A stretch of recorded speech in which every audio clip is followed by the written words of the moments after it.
Good morning, everybody, and welcome to this professional development opportunity hosted by the Maine Department of Education. My name is Joe Schmidt, and I'm the Social Studies Specialist for the state. Today, I am happy to welcome Dr. Gail Pagnoni from Rice University. She works for the Voynich Institute for Religious Tolerance. My connection with Dr. Pagnoni is that I am chair of the NCSS Government and Public Relations Committee, and Dr. Pagnoni is a member of that committee as well. And so we've been doing some work together this spring, and I was talking about some of these sessions, and she was happy to volunteer some of her expertise with us for an hour or so to talk about religious literacy education. So again, I'm happy to welcome and introduce Dr. Gail Pagnoni from Rice University.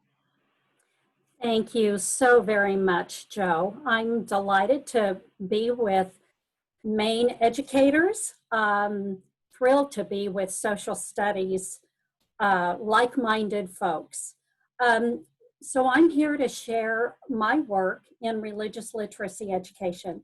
And let me mention that I came to this work from both the collegiate and the college preparatory classroom. I taught at Temple University, an inner city research university in Philadelphia, for about 9 years, both in the classroom and through an online application. And I also taught at a college preparatory secondary school in Miami, where I became the chair of the Religion, Ethics, and Philosophy department. I believe that if I taught in secondary, it would make me a better educator. It would make me better at my craft. And I hope that that was true. At least I learned a great deal about the classroom practice of teaching about religion. One of the common threads between collegiate and pre-collegiate classrooms was that my students often came with little or no knowledge about world religions. And even in the secondary setting, it was an Episcopal school. And it would never fail. I would stand up to start a lecture on the Abrahamic traditions, and the students would automatically think, who's Abraham? Are you talking about Abraham Lincoln? And so this was a common occurrence, whether in the collegiate or the pre-collegiate classroom. And I became very seriously concerned about religious literacy in the United States. As an educator, especially in the pre-collegiate classroom, I was always concerned about the major stakeholders, students primarily, but also their parents and the administration. And I never wanted to get into some kind of a brouhaha that resulted in bad press about teaching methods or content. And so I became devoted at Voynich Institute to developing methods with partners across the United States, including Harvard Religious Literacy Project, Religious Freedom Center, and many others, in constitutionally sound pedagogy. That is to say, teaching methods and content that are rooted in First Amendment best practices.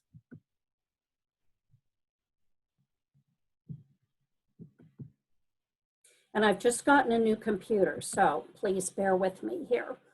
By the end of this session, I hope we will have explored global and local diversity in world religions in an analysis of scale, assessed personal religious literacy. We teachers love our assessments, and we also hate them. We will have examined American religious literacy outcomes according to Pew, considered the marginalization of religious studies, pondered the troubling and urgent consequences of ignorance and bigotry, reviewed the road to disestablishment and the First Amendment. That should be in the inverse order, reviewed the road to the First Amendment and disestablishment. It didn't happen all at once. Discuss constitutionally sound best practices for the study about religion, become familiar with two frameworks, and applied new approaches to the study of news stories on religion. Joe was so kind to send me the Maine Social Studies standards, and I glanced through them, scanning for words like religion and culture, immigrants, minorities, and so forth. And even in the absence of explicit references to religions or major religious traditions, I nevertheless found robust opportunity within the Maine social studies to address religious traditions. I also hope that this session will adhere to the Maine social studies guiding principles that we have listed here.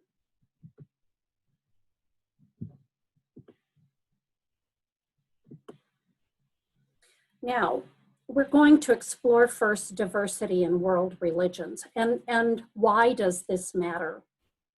We know that students in their classrooms, they are encountering more and more diversity. We know that in their families, they are encountering more diversity, as well as in their communities, in the nation, and across the world. With migration, diversity has expanded all over the world. So this macro view of world religions from Pew Research shows us the major religious groups as of 2010. Now, macro views, we know, give us big data sets. But there are things that big data sets obscure. We don't get much granularity. For example, we see there are folk religionists scattered throughout Africa and Asia, but we don't get a real sense of what they are, and unless we read the fine print and the methodology.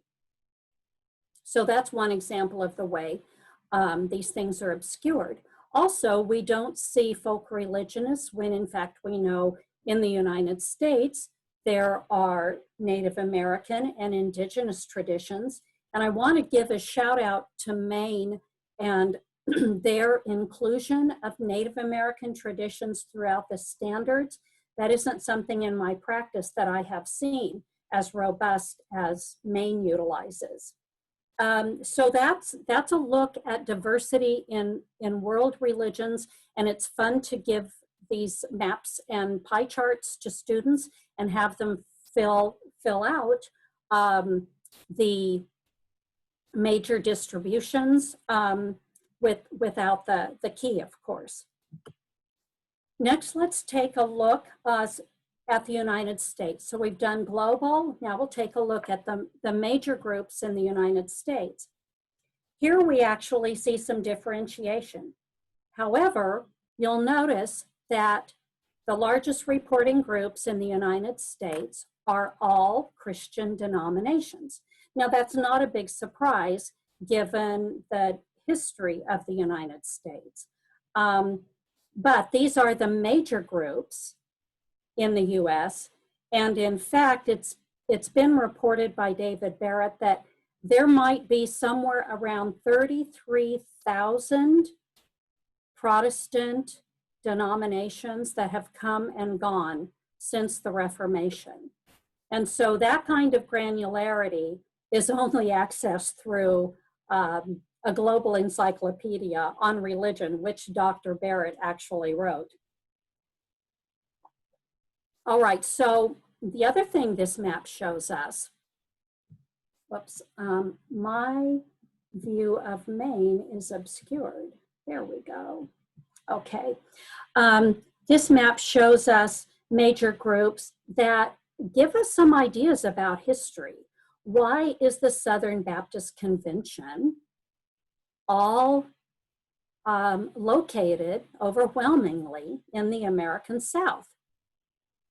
The blue, which is the Catholic Church, that's scattered throughout the nation, and is generally considered the largest in the numbers of counties that we find Catholicism.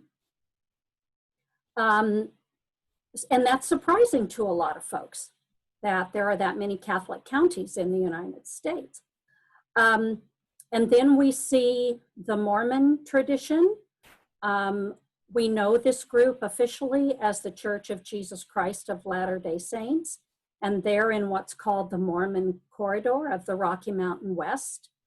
And they are expanding every 10 years. This will be published, this census will be published again next year based on the self-reporting numbers of 2020.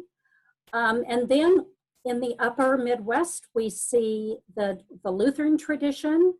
Scattered throughout is the Methodist tradition, as well as a few pockets of Christian churches and churches of Christ. And so here we have a picture of more diversity, but this still doesn't tell us everything, because we don't see any non-Christian groups, because non-Christian groups aren't the major, highest distribution of followers in these counties. So let's take a look at non-Christian groups, and these are self-reporting memberships by state. Now the other one, the unit of analysis, was the county. This is by the state. Really helpful to have students look at different units of analysis by scale. Now this map raises a very interesting methodological question. So first, let's look at the groups. The pink we see in the Northeast is the second largest reporting group, and it is the largest non-Christian group is Judaism. In green, throughout the United States, we see Islam. In the West, we see Buddhism. And then we have a couple of outliers. We see Hinduism in Arizona and in Delaware. And we see Baha'i in South Carolina. And the methodological anomaly in the membership counts of the Baha'i and the Hindus is that they count membership by email rolls, whereas the other groups count by actual participation in worship. So that's another thing for students to consider. How are methods applied in counting memberships? Now let's take a look at a graph. If we were to reduce the United States and Maine to 100 people, what would that 100 people community look like? Now in the United States, you see we have a larger percentage of evangelical Protestants than we have in Maine. And then the inverse is true of mainline Protestants. 15% in the United States to 21% in Maine. And that's in part a reflection of the Maine's history as largely a Congregationalist area. And then we see historically Black Protestants are more numerous throughout the United States than in Maine. About the same number of Catholics in Maine and the US. Same is true of Mormons and other Christians. And then for non-Christians, there are 2% Jews in America and about the same in Maine. 1% Islam in America and about 1% in Maine as well. Buddhist, about 1%. And then here's an interesting phenomenon. In Maine, about 31% of respondents said they were unaffiliated, whereas in the United States, that number is about 23%. But that is a very rapidly growing phenomenon. It will be interesting to see once we are on the other side of COVID-19, how the numbers will have changed as a result of experiencing the pandemic. So let's take a few minutes to assess our own religious literacy. How much do we know about world religions? So if you would, please take 5 minutes, Google Pew Religion Quiz, and click on the very first link. And it should take you to a logo that looks like this picture that you see under U.S. Religious Knowledge Quiz. So I'm going to give you about 5 minutes. Please go ahead and start.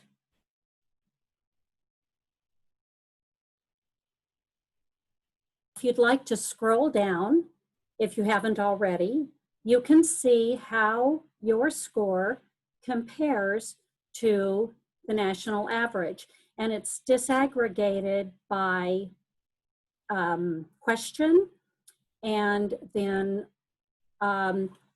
also you'll see more information on religious groups and so forth. So do we have any brave souls want to unmute and share with us how you did, or if not your score, that's fine. Would you like to let us know any of the particular questions that tripped you up? Unless, of course, we all got a 100. I got 13 out of 15. The 2 I missed was Kabbalah for Judaism. I was unsure. And the day on which the Sabbath begins, I put Saturday instead of Friday. Right. That one frequently trips folks up, Neil. Thank you so much for venturing out there. Anybody else? I got a 15 out of 15, but I have a master's degree in religion. Oh, good. But if I had taken this when I was a 9th grader, I would have gotten like a 2, which is pretty common. So Sure. Well, and you bring up a really great option for students. You could very much have your students take this little quiz and see how they do. And I do. Thank you, Bree. Anybody else?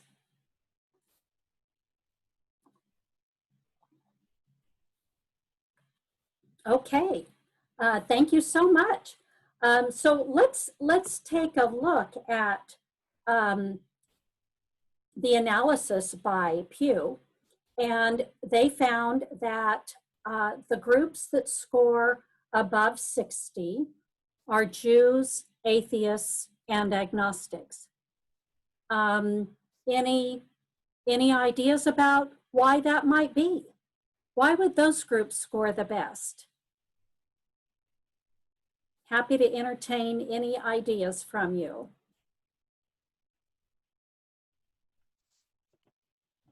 I think like atheists and agnostics probably have gone through a process of trying to find something that may fit them better or do more exploration before really do it. Like they kind of think about that decision a bit more. Right. That is a common idea among the teachers we work with, is that they've actually done more exploration. Good. Very well. Anybody else? So let's take a look at the average score of Americans. It looks like about 49%, which is a failing score. The average of Americans with a high school diploma or less is 38%. And so scholars ask, if over 77% of Americans identify with a religious tradition, and if about 70% of Americans are Christian, Why do Americans know so very little about other world traditions? And our answer to that question is the marginalization of religious literacy education in America. And this attends a bigger problem, which is the marginalization of social studies and the marginalization of humanities and social science writ large. So I want to be clear, I don't think this is a failure of teachers, nor is it a failure of teaching as much as it is a widespread systemic problem. So there are some embedded assumptions here. If Americans are pious, then they are knowledgeable. Well, that begs the questions, if so, what sources? And I've run this quiz with many, many teachers, and they sometimes are surprised about what they still have yet to learn about their own traditions. So this is a lifelong learning process for all of us. Another assumption is that the separation of church and state precludes public education about religion. And this dates to the 1960s when the Supreme Court ruled that teachers could not lead students in prayer because public school teachers are an agent of the state, and for a teacher to lead students in prayer is a coercive and imposing kind of practice. So although the justices said that was not constitutional, Justice Clark, who wrote the majority opinion, went on to say, it might well be said that one's education is not complete without a study of comparative religion or the history of religion and its relationship to the advancement of civilization. And so right here, Justice Clark makes a significant effort to advance the academic study of religion. But widespread misunderstanding about this problem of the separation of church and state precluding religion, the study of religion, has been, is still an assumption today. Another one is that students will study religion in college, so we can just kick the can down the road. But we know that as of about 2016 and even more currently, 30% of Americans do not go on to college. And of those who did go on to collegiate education, the most recent data we have is 20 years old. In the academic year 1999-2000, 685,000 students took a collegiate course in religion out of 13 million college students. And if I can do the math, that's about 5% of students with any background in religious studies. So a couple of frameworks that help guide our work come from the American Academy of Religion and the National Council for Social Studies C3 framework. The American Academy of Religion says that there is widespread American religious illiteracy. The consequences are troubling and urgent, but religious illiteracy can be diminished with the academic study of religion, and especially in K-12. That's where our golden opportunity lies. The C3 framework that prepares students for college, careers, and civic life in 2018 adopted the Religion Companion Appendix to signal the importance of studying about religion in social studies. Now, with respect to the urgent and troubling consequences of this absence in public schools, we follow hate crimes every year. And in 2018, as you will probably recall, there was a terrible massacre at a synagogue in Pittsburgh, the Tree of Life. And shortly after that massacre, the FBI concluded their report and found that for the past 3 consecutive years, there have been increases in hate crimes. And here are the targeted communities: racial and ethnic and religious minorities. You can see the percentages here on the left. I want to mention that the most recent study from the Anti-Defamation League finds that hate targeting Jews is at a 40-year high. That is a significant finding. Also, in 2018, NPR and PBS did a poll of American citizens at large, and nearly 4 in 5 voters were concerned that increasing incivility in the United States, that is to say, public discourse, will actually lead to violence. And increasingly, we're seeing this problem. I want to share with you 2 very new studies on schools since the election. Now, these studies make a correlative argument, not a causation argument. So UCLA found that since the election, across high schools in the United States, stress and hostility are increasing. A study out of the University of Virginia found that middle school teasing and bullying has increased among middle school students.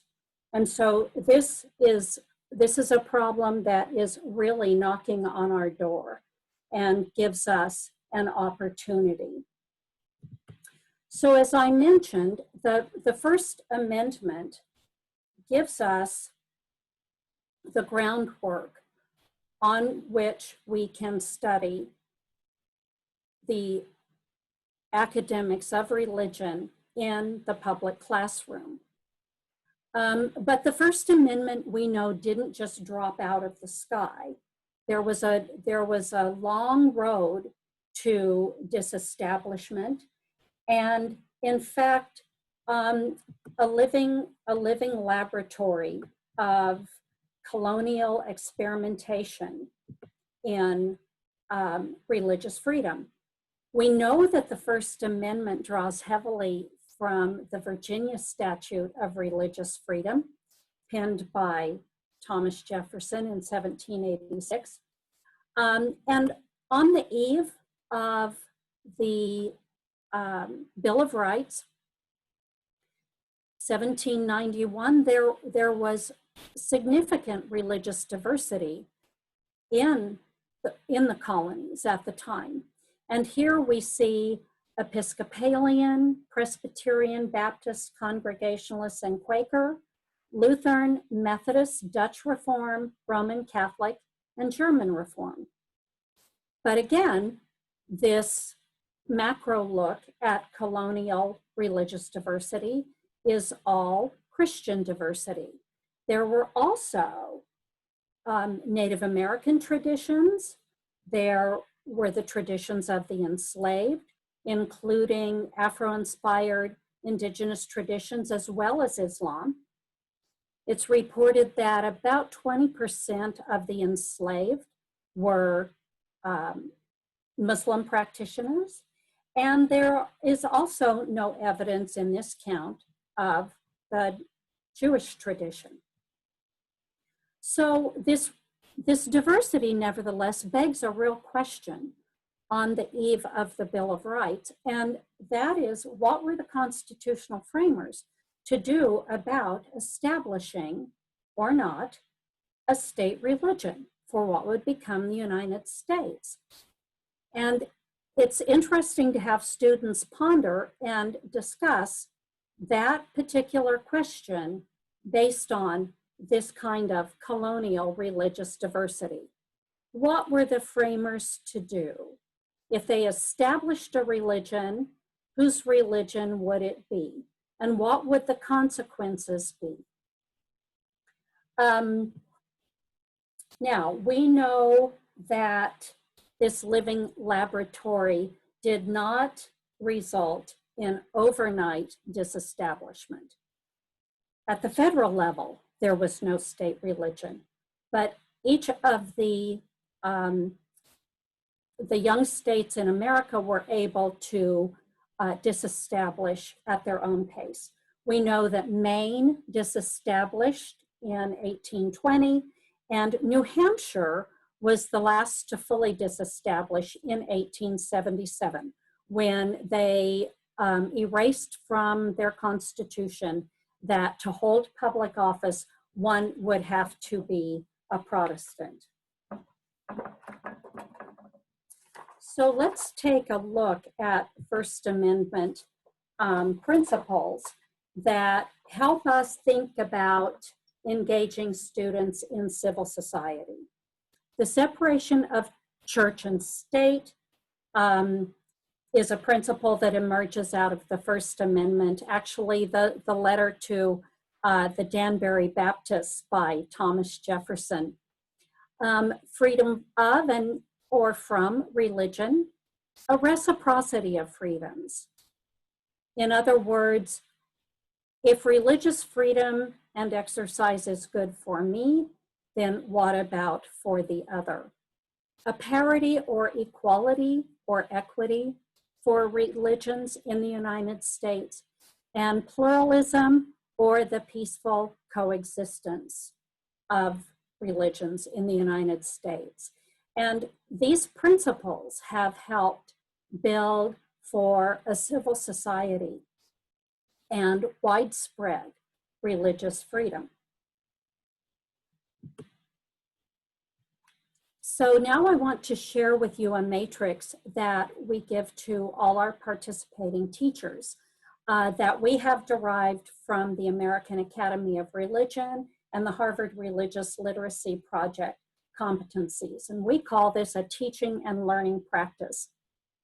Teachers, we have found, do a really good job of helping students understand the basics of world religions, origins, beliefs, and practices. It gets trickier when we study embeddedness in culture, because embeddedness in culture signals that religions emerge out of cultures and there are intersectional concerns. In other words, cultures are also ethnic groups. Oftentimes they are groups of color. And so now we see the nexus of race and ethnicity with religion. Additionally, a knowledge of religions includes an understanding of diversity, internal diversity and across traditions, and then ultimately change over time. We know that religions are not static. They are historically contextualized. They are socially dynamic, and they are almost always political. Even if they are apolitical, they are still political. And so there is no avoiding in the United States the conversation of religion and politics. And so how do we do this well? First, as teachers, we have to be able to distinguish between the academic and the devotional approach. In other words, we make a commitment to never proselytize, coerce, or impose a religion on our students. We need the ability to be fair and balanced in presentation.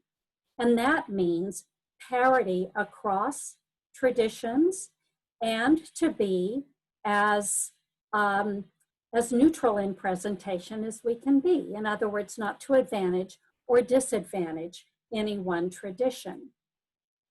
Furthermore, we need to encourage free and respectful dialogue over competitive debate.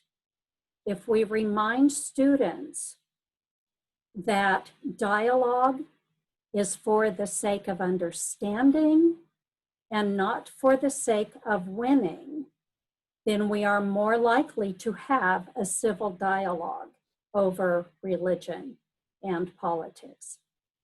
Raise students' awareness and capacity to listen quietly and to be okay with the silence of listening to the other.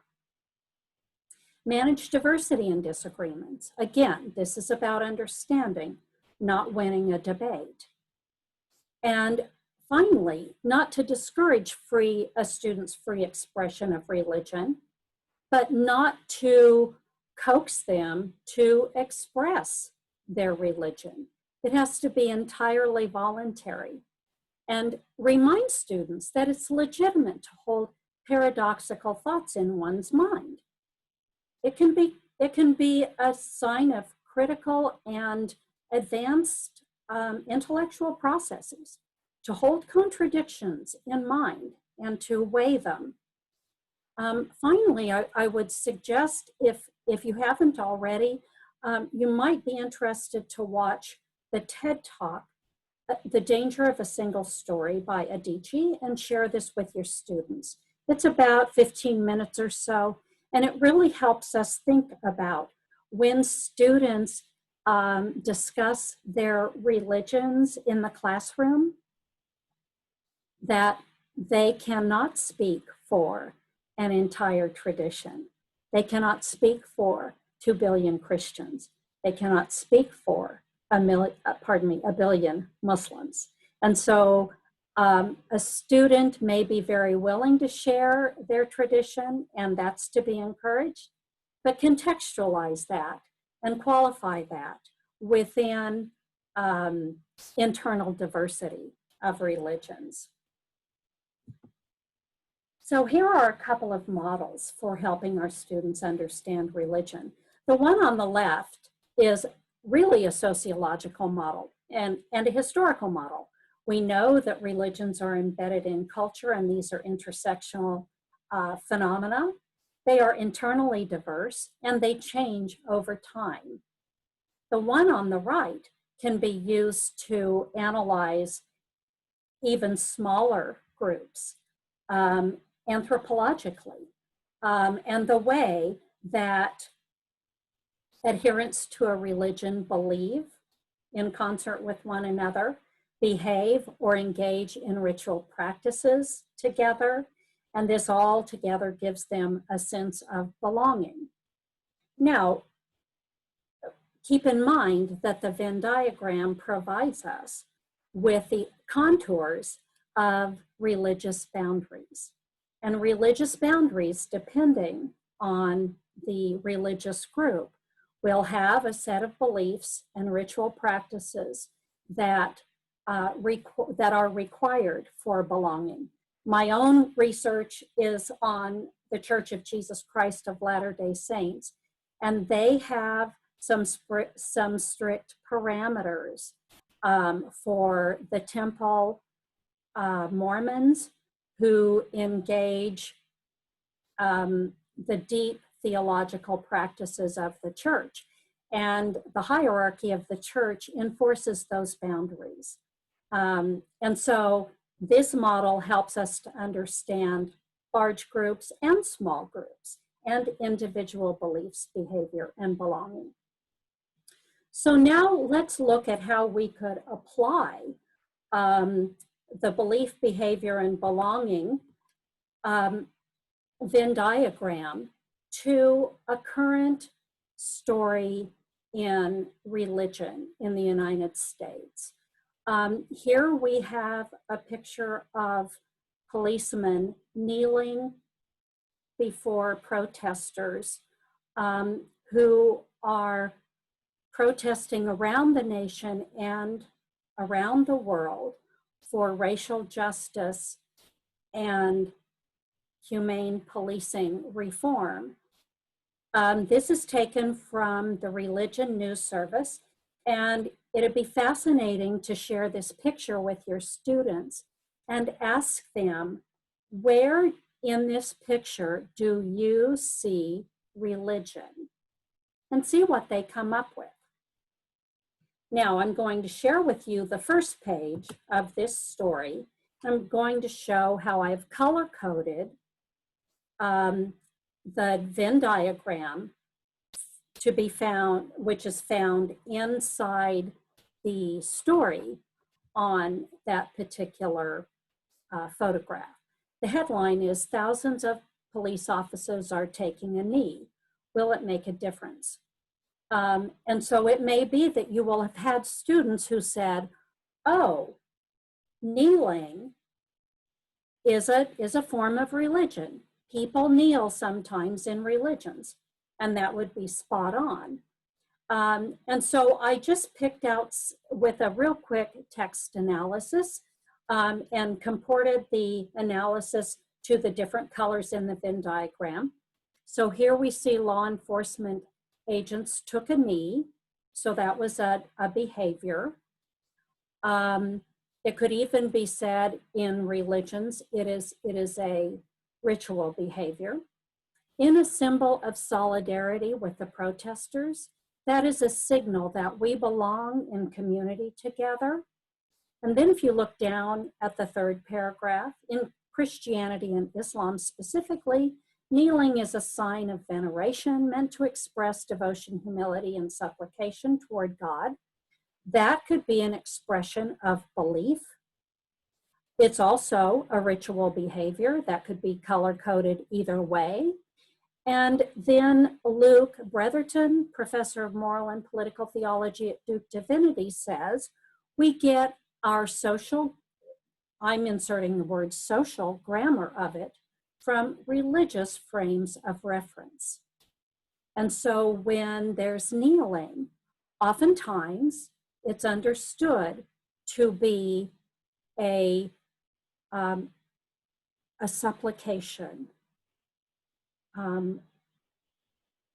a practice of devotion and humility and belonging, solidarity together.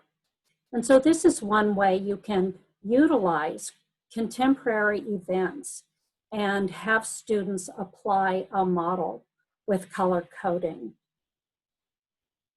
And so let us then think back about the so what question. Why teach about religion anyway? Out of over 7 billion people in the world, how many are religious? About 85%, which is to say our neighbors, families, communities, colleagues are from all religions, ethnicities, and nationalities. We learn about world religions to increase knowledge about the First Amendment and best civil practices, to think critically, to engage in complexity, and to explore religious traditions and diversity. Furthermore, global corporate surveys indicate a need for a culturally competent workforce, and they want their workers on day one to already have the training necessary to engage with diverse groups. They have signaled that internal conflict attributed to the lack of knowledge about diverse others has caused difficulty in their corporations. And the respondents said that they estimate about a 20% loss of business attributed to an absence of cultural competence in their workforce. Now, it isn't our goal as educators to necessarily improve the bottom line of global corporations, but it is to say that there are many stakeholders in civil society, and we recognize that all of these concerns are legitimate. They're all important.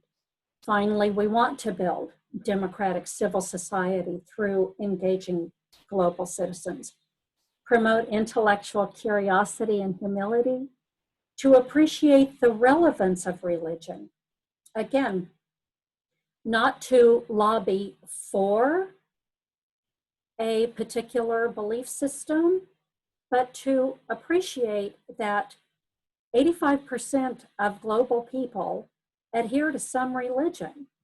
This is a relevant topic. Even if students say, I'm not religious, it's not relevant to me. It will become relevant if it isn't today, because as they age, they will encounter religion more and more.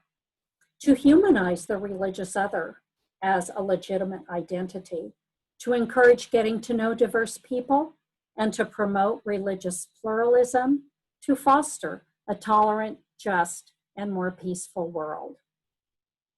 Thank you so much for being here today, for affording me this opportunity, and let us open this up to questions. Joe, I'll have you help us with that process. Thank you so much. Really quick, everybody, I'm just about to drop in onto the chat box the link to your contact hour and feedback form. It's slightly different. You will see now there's going to be the same survey that we've had going on. After you hit submit, it will give you a link to one more time where you will have to put in your name, and then it'll give you a printable or savable PDF. So just know it's been tweaked one more time. I'm going to go ahead and drop that in. Again, you hit submit, and then it will give you a link, and then in that link, please put in your name, and then it will auto-generate the rest from there. Okay, that all being said, that's in the chat box for those who are here. Any questions for Dr. Paganoni?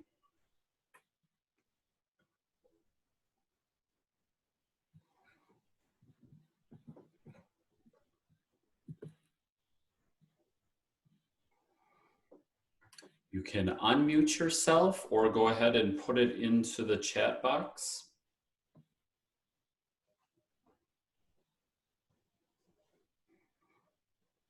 All right, I'll go ahead.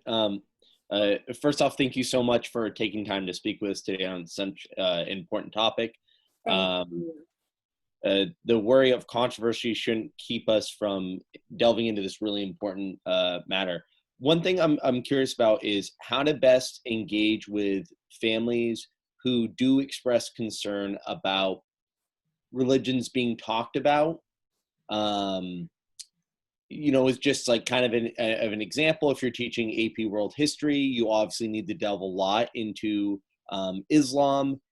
And if a parent is concerned about that religion being dug into, not necessarily how it's presented, but just that it's being presented, what are some good ways to engage them in a productive conversation?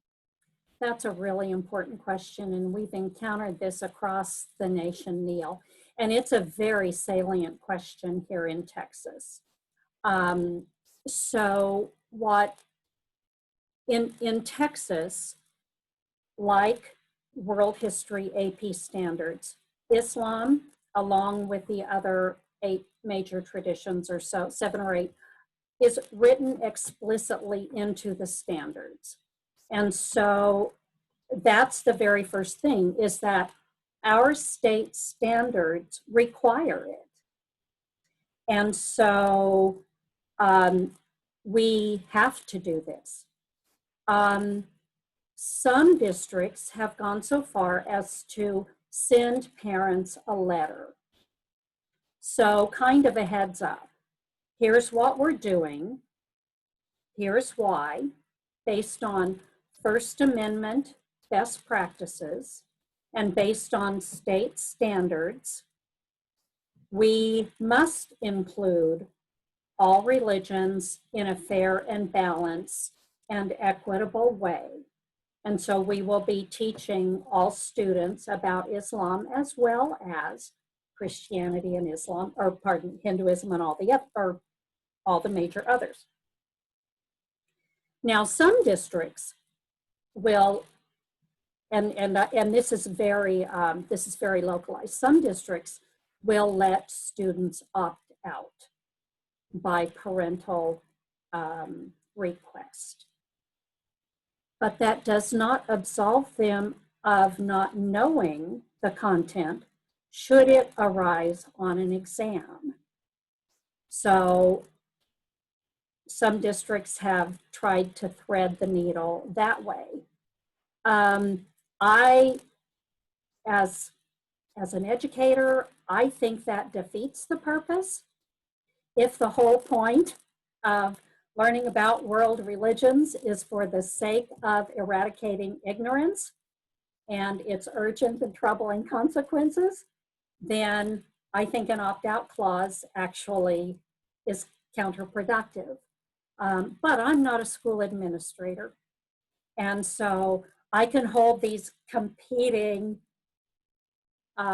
interests in my head, and I can understand the concerns of various stakeholders.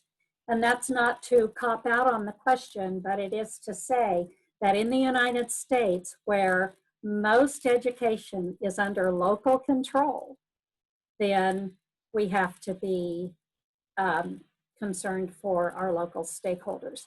Finally, some districts have engaged parents through PTA meetings to have, say, a scholar of religion come in and talk about this very thing in PTA meetings. And so that's another, in advance of the study, that's another way to do it. So I hope those were meaningful answers, Neil, but it can be a sticky wicket. There's no getting around it. No, that was great. Thank you. Thank you. Yes, anyone else?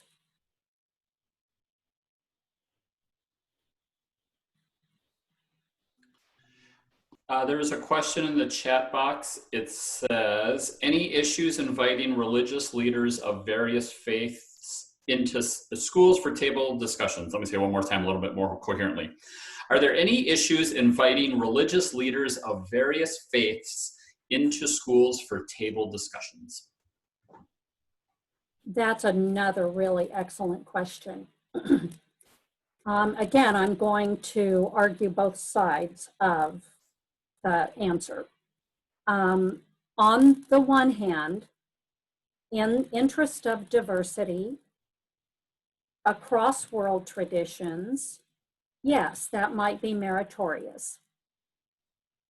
The folks at Harvard Religious Literacy Project and Religious Freedom Center encourage, instead of religious leaders, have academics, religion scholars on the different traditions come in.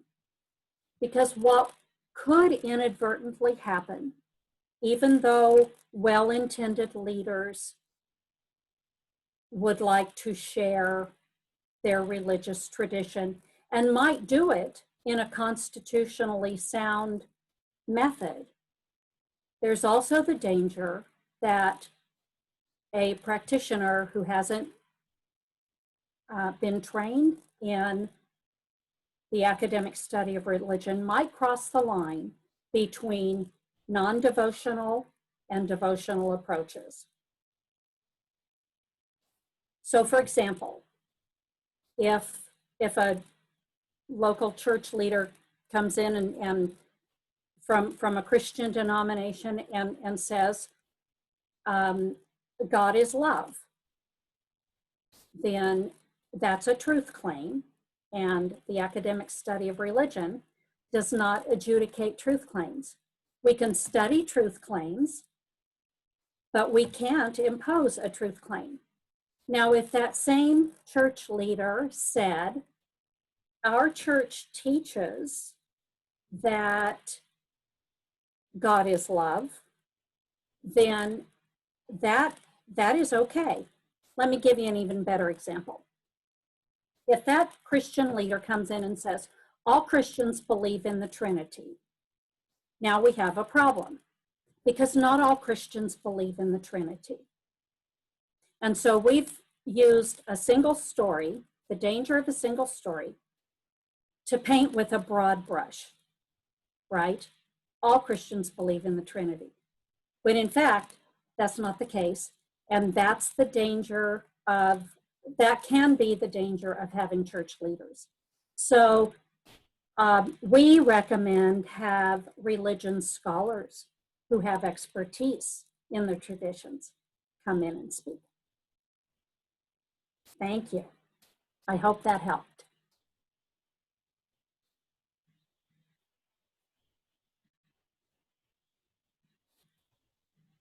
Oh, and let me add one thing. Now that we are all social distancing and we're working remotely, it's academic academic scholars in different religious traditions are more readily available. All you need is a connection with a religion department in higher ed. And I would recommend reaching out and trying to foster that kind of a relationship.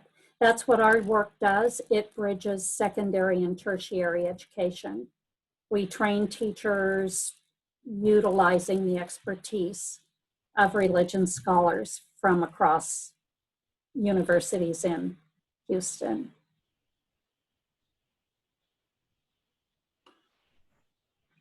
Last call for questions. Michelle, I see you're putting some things in there. I don't know if, it looks like you're kind of just sharing with the group. I don't know if you have any questions. It sounds like you have a pretty active class. If there's anything. I don't necessarily have questions, just because this class I do teach is sugar studies, so we attend every week, essentially hanging out with a religious leader all the time. But I think because it's a class studying that particular community, that it's not as bad. And we do approach it from a historical standpoint as well. We're working with the museum. They do research there. But I do ask them to attend at least one shaker meeting when it's open. It's not open right now, over the course of the semester. But I do provide a no questions asked, like even if they just can't go because they work every Sunday, alternate assignment. And it's usually interviewing a classmate who attended it, and I'm just asking them to look at what have we learned about, and like what are you seeing reflected in that meeting. And no, you do not have to participate at all. We're just going as observers. But I think that contact has just really affected kids a lot. It was my favorite class in high school, and I really feel honored and like privileged to be able to teach it now. But so it's really a community partnership, because the last surviving village is in our district. Oh, that's a lovely approach, Michelle. So that raises the question of taking students to houses of worship also. If I understood what you're doing. And I think it sounds like you've used the case study approach. And I think so, yeah. Yeah, and that's most certainly that's a methodology. That's a legitimate methodology.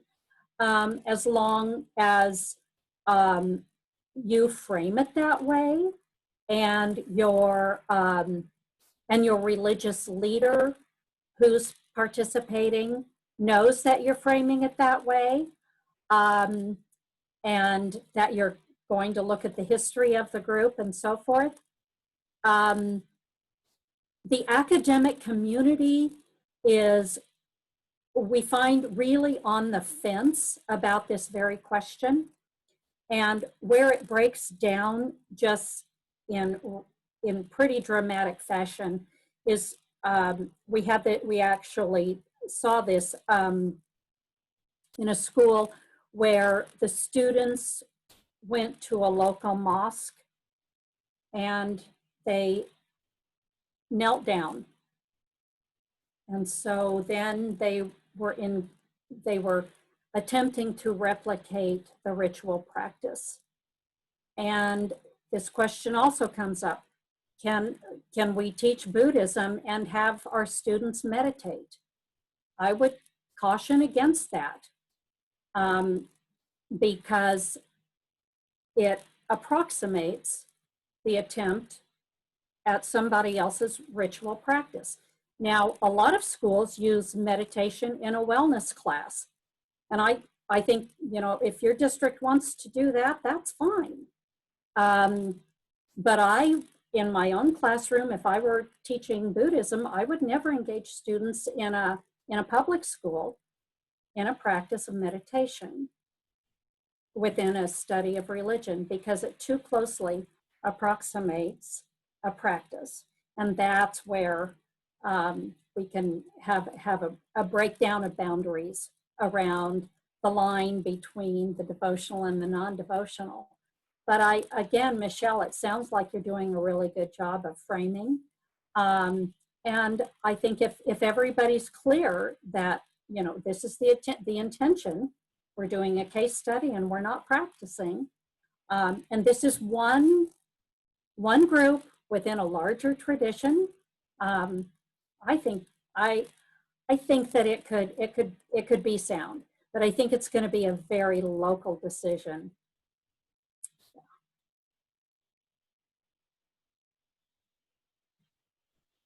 Thank you. Yep. And I think we've got another question. Sure. My question, I've recently moved here to Maine from Texas, and I'm trying to learn more about the Native American studies, and I'm very, very careful about not, when we're doing the Native American studies, making sure there's no cultural appropriation, or there's no, no one's, trying to approximate any type of behavior in any way. Here in Maine, I haven't been able to find as much access to the Native American religious leaders. So since most of the leaders are also the scholars, would we be okay with that? Oh, sure, absolutely. In fact, numerous scholars that we use here at Rice and at the University of Houston, they themselves are religious practitioners in the traditions they teach, but they're religion scholars as well as practitioners. And so yes, absolutely, I think that's perfectly fine, because they are going to understand the importance of First Amendment best practices. That's part of our collegiate training. Yeah, and I think you can have that conversation with them, Ginger. Yeah, absolutely. Last call for any questions. I do not see any additional questions in the chat box. Is there anybody who has the last second, something that come up or something that you would like to unmute yourself and ask? Then I will formally thank you, Dr. Pagnoni, for giving us an hour of your time and sharing of your expertise on behalf of everybody currently here and those who may watch in the future. Thank you very much. The pleasure was all mine. Thank you so much, Joe, for your generous invitation. Thank you all for your questions and your dedication to social studies and teaching about world religions.